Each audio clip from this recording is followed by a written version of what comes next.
You're listening to the My Ministry Mission podcast, where faith's transformative power comes to life. Check out the show notes for links to my website, how to support the show or become a guest, and where to find me on social media, plus much more. God has placed a calling of ministry in my heart, and I'm answering that call. From Genesis to Revelation, this podcast aims to take you on an extraordinary journey of faith. Get ready as we prepare to dive into another episode. My name is Jason, and this is my mission.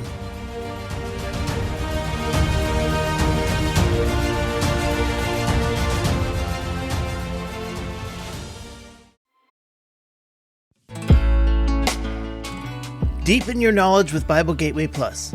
You get over $2,600 worth of premium study resources and original language tools, including best-selling study Bibles, premium commentaries, devotionals, maps, sermons, and much more, starting as low as $3.33 a month. That's 11 cents a day. Go to myministrymission.com/go/Bible Gateway. That's myministrymission.com/go/Bible Gateway, or click the link in the show notes. Feed yourself every day with Bible Gateway Plus.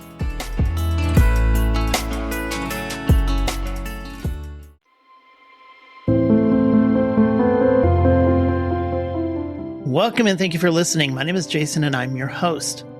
By the time we all reach adulthood, there's some trauma, some challenge that reaches out from our past to drag us down on a daily basis. Maybe you come from a broken home. Maybe you suffered childhood abuse. Maybe you were abandoned or neglected. Whatever it is, however strong those claws of the past can be, I assure you that the glory of God's future is so much better. And my guest for this episode is a shining example of what can be if you trust Christ to take control of your life. John Boyle is a man who grew up oppressed by a past riddled with abuse, and on top of that, he was perceived as a second-class citizen simply because of where he grew up. He took a few wrong turns in life, but God stepped in and made his path straight. And we're going to get to know our honored guest and talk about his book, The Appalachian Kid, How Hope Changed Everything. You will find more information at appalachiankid.com or go to my show notes, and you'll find links to the website and his social media, including his YouTube channel. And be sure to put The Appalachian Kid on your reading list. It's a book you just can't put down. If you struggle with demons from your past, you won't want to miss this conversation.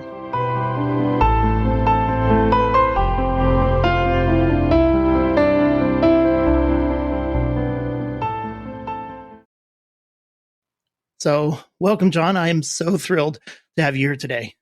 Thank you for having me, Jason. I'm really looking forward to the show. And I have to say, that's probably the best intro I've ever received. I'm touched. Oh, thank you. Thank you. Thank you. Now, you gave me 3 Bible verses. I like to go over the favorite Bible verse. Started out with James 29:11, for I know the plans I have for you, declares the Lord, plans to prosper you and not to harm you, plans to give you a hope and a future. And the Romans 8:28, and we know that on all things God works for the good of those who love him, who have been called to according to his purpose. And then finally, Romans 10:9, if you declare with your mouth Jesus is Lord and believe in your heart that God raised him from the dead, you will be saved. Now, all 3 of these seem to interact with each other. You have God's plans giving you hope, you have God's purpose, you have God's salvation through Christ, and it's all kind of related to this overarching hope and obedience and living life according to God's will. Would you agree? What do these verses say to you? I would agree. You know, they mean more to me than just what they say. Right. So with Jeremiah 29:11, the first time I ever sat down and read through the Bible from start to finish, I was probably 37. And that one just popped out at me. Jeremiah is at the end of the Old Testament. And I just remember reading that and thinking, you know, it just reinforces the fact that God knows what you're going to go through before you're born. He knows the adversity you face. He understands your challenges. He understands the good and the bad, and he understands that you have a choice too here on earth of whether you want to follow him and listen to his commandments or not, right? And so that to me, it makes me believe that God has a plan for my life, and I've never read a story in the Bible that's half finished. And that to me gave me hope, right? And that's true. Helped me slog through the more difficult periods of my life. Romans 8:28 was actually a verse that I really had a lot of difficulty with. Romans 8:28, when it says that all things are used for good and for those who love the Lord and who are called according to their purpose. You know, we're going to get into this, but I grew up in a violent home, right? And when you have that type of childhood, and you deal with the ramifications of those actions as an adult, in that I have a complex version of post-traumatic stress disorder, it's hard to see that that can be used for good. And for probably 7 or 8 years after I turned to Christ, I really had a lot of difficulty in understanding that my story, my childhood, my struggles, my addiction, it can all be used for good. And that's the premise of my book, right? And now I believe it. I believe every single thing I went through was used for a higher purpose. And moreover, I believe, because of that verse, that I am no victim. No victim. Very good. Yeah. And lastly, Romans 10:9 is just simply something I share with a believer who is making a turn towards faith in their life and looking to turn their hopes toward Jesus. And Romans 10:9 just simply says that salvation is a gift, and it's simple. All you have to do is declare that Jesus is the King of your life and believe that God raised him from the dead, and you will be saved. It is that easy. There's a lot more to it, but that's a wonderful first step to know that. And so that's why those are my favorite verses. I like that. Thank you for sharing that. Yeah. Now, you mentioned it, I briefly mentioned in the introduction, the abuse. When you and I first spoke, you made it kind of clear you didn't want to go into too many details on that subject. You didn't want to focus on that. So I'm going to purposely leave that there. And if anyone wants to read more about your experiences, they can read your book. Well, let's just acknowledge that it was part of your journey. And if the conversation leads that way, you feel free to share what you want. But on top of that, you were told by your teachers that you'd never make it to college. You had it rough early on, but you managed to break free of those bonds. I did. I assume with Christ's help. I mean, do you want to say any more about that? Or Sure. So growing up, I grew up in a Christian home. I grew up Catholic. My family, my father took us to church every Sunday, and I fully believe that my parents both had good intentions in regards to religion, in regards to raising us in a Christian home. But just to unpack a little bit of it, Jason, there was a bifurcation between our home life and how we spent Sunday morning. And it was difficult for me to disassociate from that home life. And so when I would go to school, I would just kind of sit and stare. I wouldn't pay attention to what the teacher was teaching. I wouldn't do my homework.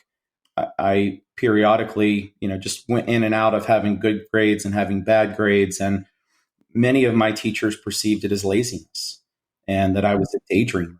And they just didn't understand. It was, you didn't talk about your home life, especially in the 1980s. And we just didn't live in a society at that time that had any onus on mental health. And so I didn't know where to turn. I asked others for help and just didn't really get anybody that bid on the request. So by the time I got to sixth grade, my sixth grade teacher told my parents in front of me at a parent-teacher conference that there's no way I would ever go to college.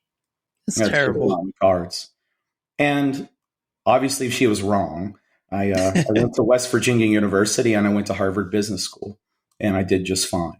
But there was a lot of work in between. And so anyway, I strayed from Christianity as I went to a private school for high school, and I was given kind of a lifeline to get out of my house, and I took it. And really, I had a period of, I would say 20 years where I really didn't have a faith life at all. If I prayed, it was a Hail Mary prayer, and I needed something. I certainly wasn't asking God what he wanted from me, but he was there when I asked. And that says a lot for him. That's amazing. And you talk about a lot of that in your book. We'll segue to there eventually, but I just have to say that reading the first few chapters of it, it's heart-wrenching, but it's a good story. But we'll get into that. But you're from West Virginia, and I mentioned there's common misconceptions about that. You cover this in your book. You debunk a lot of those misconceptions about the class of people who live there. Yeah. But this has been a real struggle for you. I mean, it may even still be a struggle for you, right? Well, it's a struggle to hear. It's a struggle of understanding in our society. I'll be honest with you, when I started writing the book, I didn't know what to put in the first chapter. So I started writing chapter 2, and I got most of the way through the book, and I it just came to me.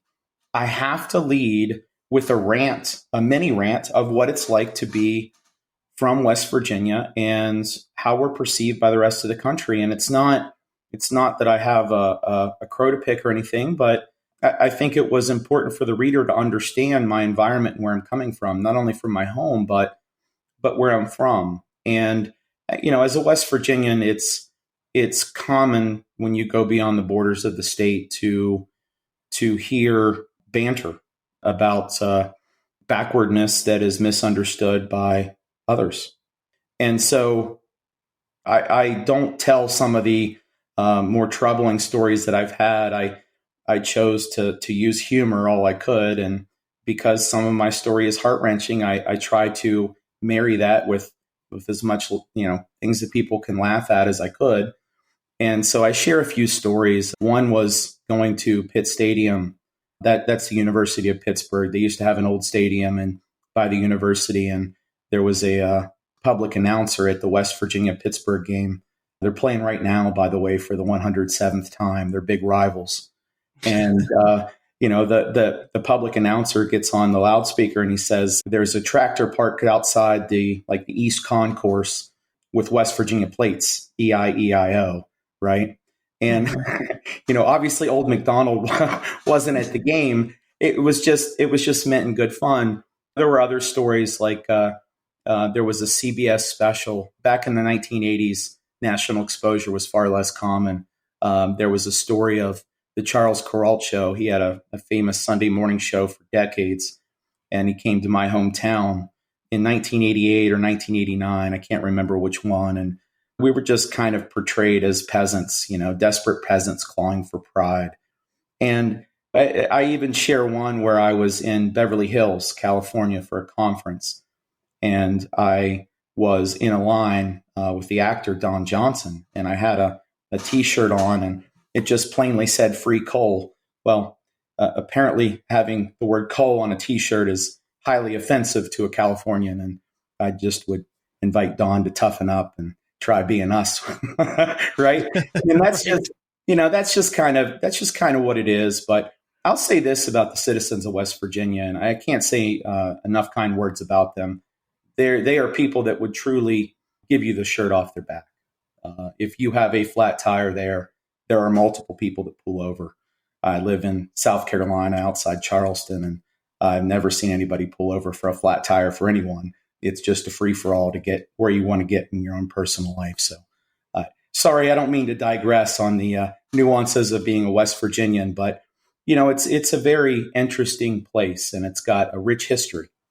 And if you've never been there, it's beautiful, and I would recommend that you visit.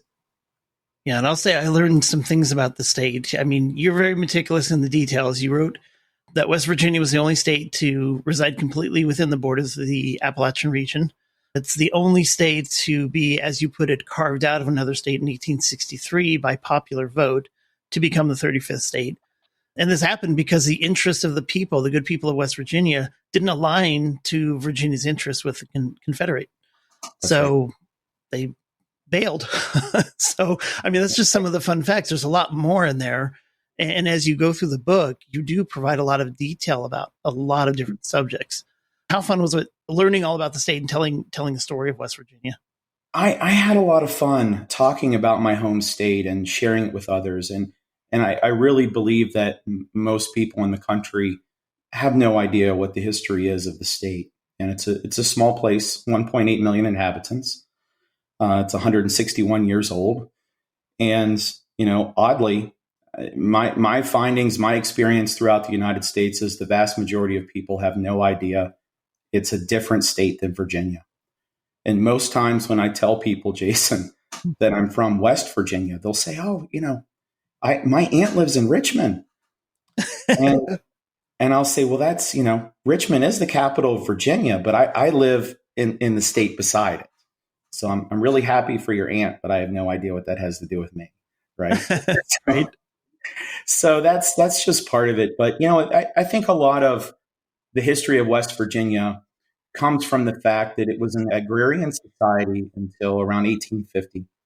And post 1850, coal was discovered. and railroads started building railroads into the mountains. And there became a separation between the property owner and the mineral rights.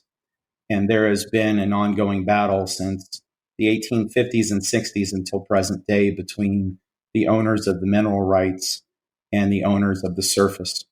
And the owners of the surface land are the ones that are stuck with the pollution. They're stuck with the people that up and leave. But, I think the most troubling part about are the economics. And if you look at West Virginia, there just is a lack of economic prosperity. And much of that is driven from the fact that the owners of the mineral rights in the state reside outside the borders. And so when they make their profits, they're not reinvested in the state. They're reinvested where they reside. Maybe New York, maybe Boston, maybe Baltimore, maybe DC, maybe even Richmond, but it's not there. And so the people there, they're very hardworking. They're good people. And there's a lot of people that come in from out of the state and really scar the beautiful landscape. And it's a source of contention for anybody who's there. Yeah. Can imagine. So let's talk about your book, Appalachian Kid, How Hope Changed Everything. Give us the 30,000 foot. What's the big takeaway if somebody wants to pick up this book and read it? Sure. So the book is a memoir about my life. I grew up in the 1980s in a small mining community in north central West Virginia. And like I said, I grew up in a violent home. And the book shares a lot about my upbringing and then my difficulties going into high school and college and really the ins and outs of having post-traumatic stress disorder and not knowing I had it. And I'm pretty raw in my account of seeking solutions that were not solutions at all. And, one of them was alcohol.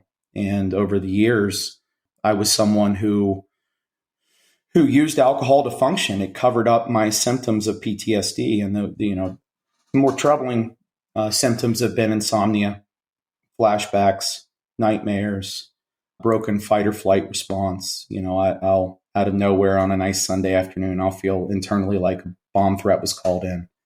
But it just talks about my story. And, there are a couple of things about my book that I feel are unique. I'm a huge reader, but I'm not a writer. This is the first time I've written anything. This is my first published work in any way, shape, or form. I bookend my book with a story of going to my hometown high school to volunteer for a one-day program called Building Hope. And chapter 1, after my mini rant about what it's like to be from West Virginia and what my hometown and what the surrounding area is like, I get into driving to my hometown high school to volunteer at this Building Hope event. And I say in chapter 11, when I tell the details of that day changed my life. It changed the lenses of my life and how I saw my own story. And it was the catalyst really was 3 of the 4 kids that were in my small group and just their stories. And 3 of the 4 kids, they were freshmen in high school. They've now graduated, but they were victims of violence. And talking to young people who are going through it in the moment was something that I'd never done before, even though I lived that life. And so my book it tells my journey. It's bookended by this story of volunteering at my hometown high school and these kids changing my life. But it also explains what hope is.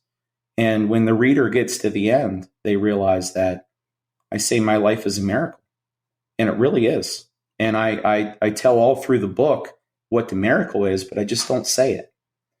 And I think it's neat because my ending is not really about me. It's about those people who helped me get from A to B and changed the trajectory of my life. And they rolled up their sleeves, and most of them had no idea what they even did or that they did anything. And so it's just an interesting book. I've got a lot of good feedback about it, and most of it has been it's either helped somebody who has had a background like that, or who has struggled with alcohol addiction, or something that I've struggled with, or the other feedback, the common response I get is, I've never read a book like this. And so it's kind of neat not being a writer, but I guess now you can say I'm an author. I found a way to write a unique story, and I credit God because it's his story. It's not mine. Yeah. So you mentioned in chapter 1, there was a lot in there is really great, but this one part really jumped out at me. You said government was non-existent. The only way to survive was to love your neighbor and hope they reciprocated. But then you go on to describe this terrible flood in 1985, and some amazing feats of kindness and love. You talked about the Christmas gifts. Yeah. All these kids had Christmas gifts, and then you had all these kids that were displaced, and they purposely made it so that the children who had suffered the most got the gifts. And then right. What's interesting is you look at this story and you juxtapose that amazing kindness against the lack of understanding of mental illness. Yeah. And it's very interesting to see how these people are very kind, but they don't really understand what kind of suffering that people go through in their minds. And right. just witnessing all that as younger eyes, when did that kind of cohesiveness come together and you just ran into that understanding? Honestly, the part about that's a good question. I can answer it in a number of ways. But from my earliest memory, I just remember being in a community where people helped people. And it's the truth. And the flood we experienced in my community in 1985 was from Hurricane Juan. And it was a tropical depression. But when hurricanes come over the mountains, they tend to stay. And so they dump a lot of rain and they don't really move.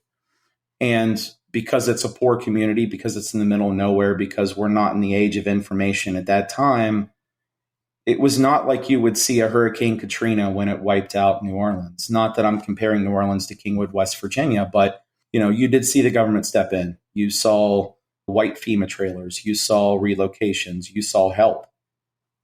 The only thing you saw in my community was the National Guards clearing the road. That's it. There were people that knocked on my parents' door at 2 or 3 in the morning when that flood occurred. There was an old couple who almost got wiped out. They were in water up to their necks.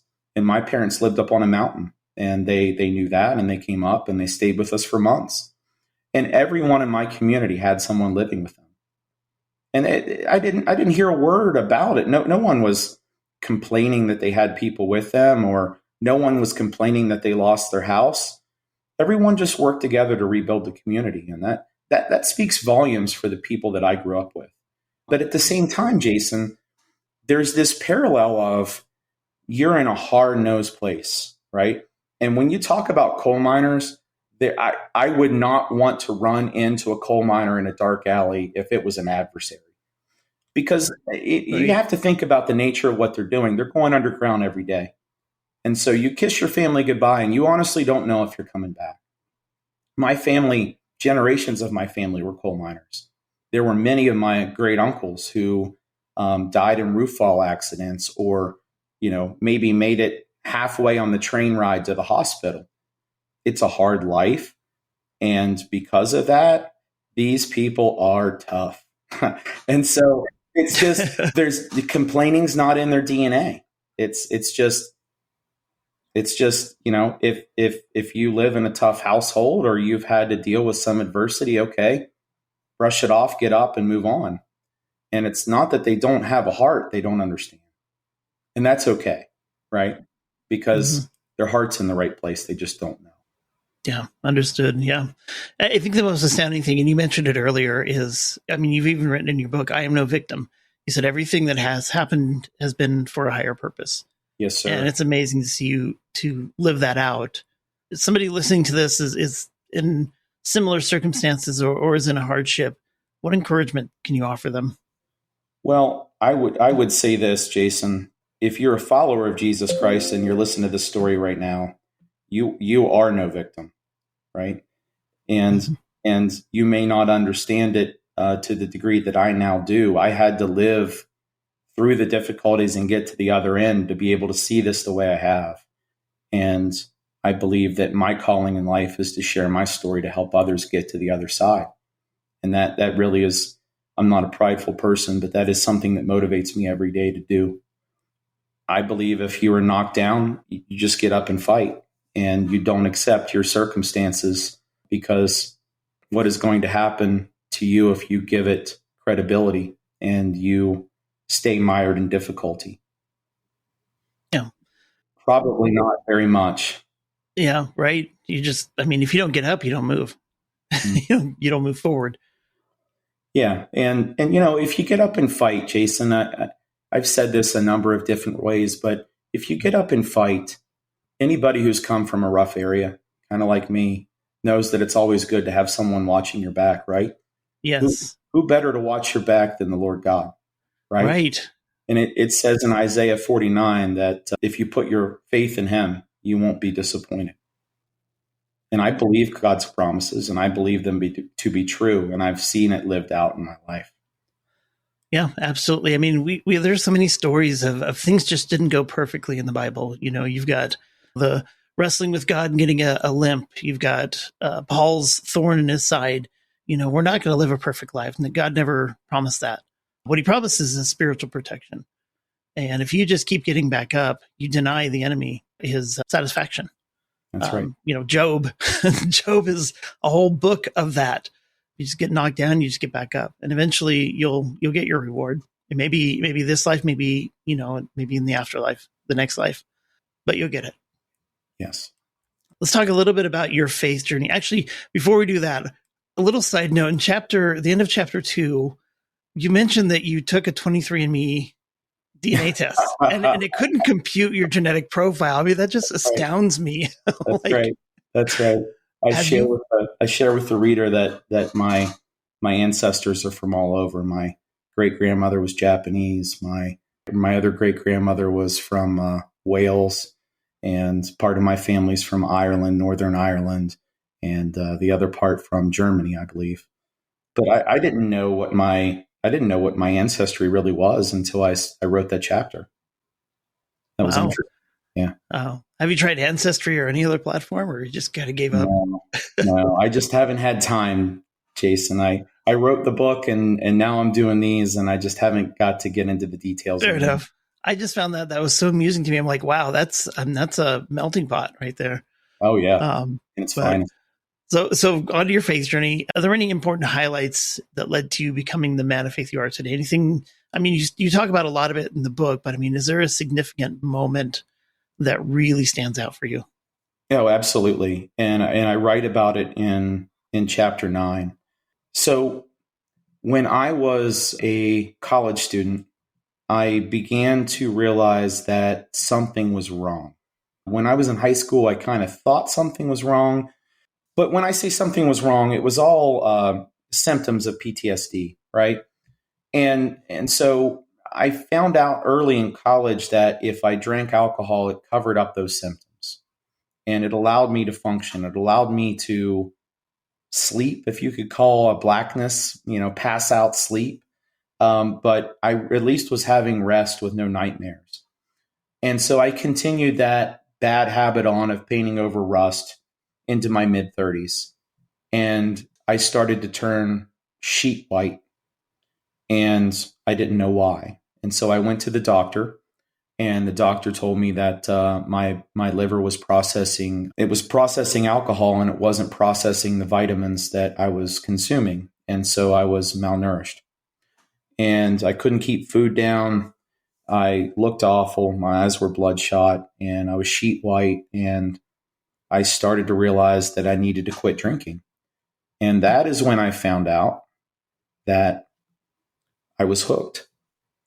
And I had drank like 10 years every day after day.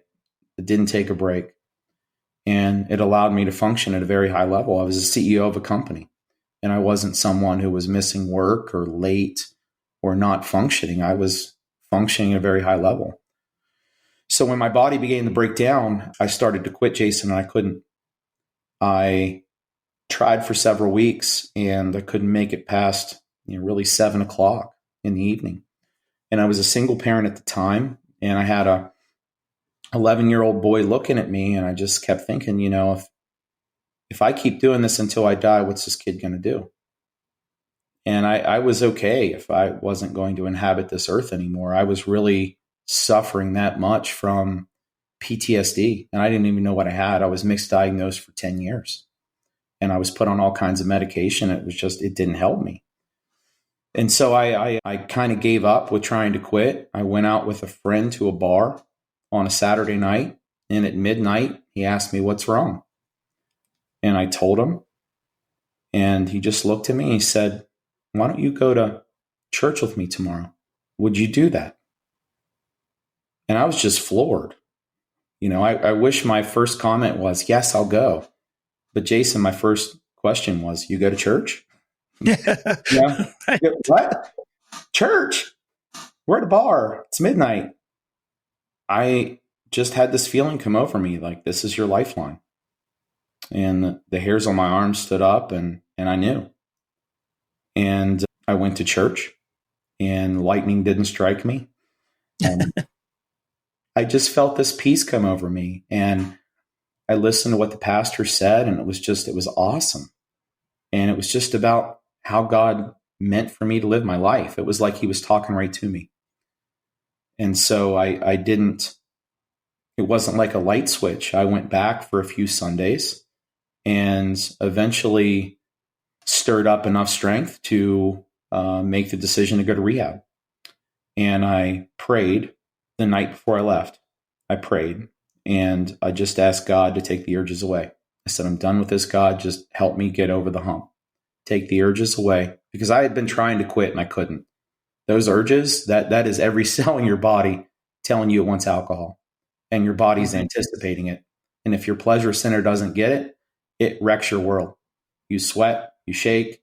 It is very, very, very uncomfortable, and you can die from it. I didn't know that at the time. I only knew that after I went to rehab. And so when I left and went to rehab, I just was very positive. I went in to my examination. That's the first time that I was diagnosed with PTSD, complex PTSD. And I just told the doctor, I said, "I'm going to beat this. Put it on my chart. I'm telling you right now, I'm going to beat this." I just took steps of faith, right? And when I got up to my room, I slept for a few days, and then I cracked the Bible and I started trying to read it. But when you go to rehab and you're in detox, you're put on a tranquilizer. And so it's really hard to read the Bible on Ativan. But I realized, or I remembered in my room that my church I started going to in Morgantown, West Virginia, taped their services. So I got on their website, and lo and behold, there were years worth of services on their website. And I just started listening. And one night of that led to the next. And I couldn't read, but I could listen. Mm-hmm. And I'm telling you, Jason, listening to a pastor named Tim Herring at Chestnut Ridge Church in Morgantown, West Virginia, changed my life. And it wasn't him that changed my life, it was Jesus. But that's what he was speaking about, right? He was just a messenger. And I'm telling you, I went from being someone who was highly addicted to alcohol and thinking he wouldn't see 38 years old to having a whole new life. And my life changed. I don't want to ruin the rest of the book for you, but in every way, shape, and form. Absolutely. That's a great story. Thank you for sharing that. It seems like you've come a long ways. It seems like you've overcome quite a bit. What is God doing in your life today? Like, what's the next 3-5 years look like for you? Well, right now I run an infrastructure company, a large infrastructure company, United Infrastructure Group. They're based in Charlotte. The business is 100 years old. I'm currently the president, and I'm a director. I work with 900 men and women at that company, and it runs on Christian values and principles. We pray. We take acts of faith in our company and within our families, and we do a lot of good with some of the profits that we make. We invest those into ministries and churches in South Carolina and in North and in the surrounding areas. So that's, it's wonderful to be able to go to work and to have kingdom impact, right? So that's what's going on there. With my book, I have been on numerous podcasts and I've done some radio interviews. Really haven't got into speaking yet, but the impact that my book has had on listeners and readers who have either read the book or listened to the book has been just really encouraging. I've had a lot of people who have either been through the storm reach out and say, hey, this is really a good book. I've had dads reach out to me and say, I read your book and I bought 3 more copies and gave them to my children. Wow. I was hoping a couple people would read my book if I even got a publishing deal, right? And by the way, it took 2 days to get a publishing deal. That's God. That is amazing. Romans 8:28, he's using my story for good, right? Yeah. And that's his promise, and his promises are true. I don't know what the future holds. I'm currently working on a book, writing another book for Forbes Books, but I just want to help other people. And if that's through sharing my story on podcasts, through speaking, or I have actually given my book away to numerous rehabs all over the country, Christian rehabs. I've given it to churches and just tried to share my story in a way that can help those struggling find a way through the struggle, right? And so I don't really know what God has planned for me. My hopes are I can just continue to have impact, and the Lord will let me stay here on earth to watch my children grow up and my 2 boys to be men, and whatever he wants me to do, I like to say I'm going to do it, but of course you don't know what he's going to have you do and what the future holds, right? So we all know that plans from God can be way different than the plans we have for ourselves, and his plans are better than ours. So whatever I have planned, I'm sure that his is better, and I'm going to do it. I have a friend who tells me, if you want to make God laugh, tell him about your plans. Yeah. I think that's a C.S. Lewis quote too. Is it? Yeah. That would make sense. So. Well, John, this has been a real treat for me. Thank you so much for sharing, for coming on my humble little podcast. Before we wrap up, do you have any last words, any final thoughts for the listeners? Yeah, I just like to say a little blip for those people who are struggling. All podcasts have listeners of people who have been through more than others. And so I just like to say that if you're someone who's struggling, just know that I have tried everything out there. I really tried just about every solution there is, and I only ever found one that worked. And it was faith in Jesus Christ. And I say that because that is the answer. And it worked for me, and it will work for you. If you knock, he will answer. And I would just encourage you, whatever difficulty you're going through, whether it's drugs, alcohol, trauma, loss of job, there are all kinds of adversities out there. That is the answer. And I would encourage you to do so. And the catalyst that helped me to get from the abyss to where I am now was just simply hope. And if I may, Jason, I'll just share a little bit about hope. Go for it. Many people understand hope as wishful thinking. And if you would look it up in the dictionary, that's the definition you would find. Wishful thinking. The true definition of hope can be found in the Bible. And when you look at the Bible, or when you read the Bible, hope is a confident expectation that God's promises will come to pass. And so if you know what God's promises are, and you have hope, all you have to do is wait. And I did it, and it worked for me, and it will work for you too. You just have to get up and fight. There you have it, John. Thank you so much. If you're intrigued by his story, I strongly urge you to grab his book, Appalachian Kid, How Hope Changed Everything. You can find links to it in the show notes, his website, his social media. It's on Amazon. Google it. It'll be out there. You can find it. But definitely pick up a copy. It's a story that you will never forget. And I think there's a little bit of something in there for everyone, if I might be so bold. But until next time, remember to be kind to each other. Remember to read your Bibles. May the Lord bless you and keep you. So God bless the listeners, and God bless you, John. Thank you.